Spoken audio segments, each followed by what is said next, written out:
వ్యక్తి శూద్రుడు పెళ్లి చేసుకుంటే భార్యను బ్రాహ్మణుడి దగ్గర 3 రాత్రులు పడుకోబెట్టాలా? ఇది మీ సనాతన ధర్మమా? దాన్ని అబాలిష్ చేసింది 1819లో. ఎవరు అబాలిష్ చేశారు? 1830లో హ్యూమన్ సాక్రిఫైస్ అబాలిషన్ యాక్ట్. అంటే మీరు నేను ఈ రోజు బ్రతికున్నాము అని అంటే వాళ్ళు చంపకుండా మన తలలు తెగకుండా ఉన్నాను అని అంటే ఆ రోజు తీసుకొచ్చిన యాక్ట్ కదా. Non discrimination act 1833.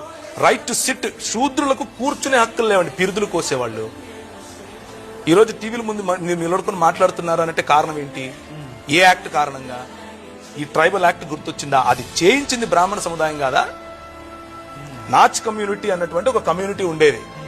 మన బడుగు బలహీన వర్గాలకు, దళిత సహోదరులను వాళ్ళు అర్ధనగ్నంగా లేకపోతే పూర్తి నగ్నంగా దేవాలయాల ఎదుట డాన్సులు చేయించేవారు. ఇంతవరకు మన రెడ్డి గారు చెప్పారు ఒక మాట, అంటే భజన చేసేటటువంటి కళాకారులు ఉన్నారు అని.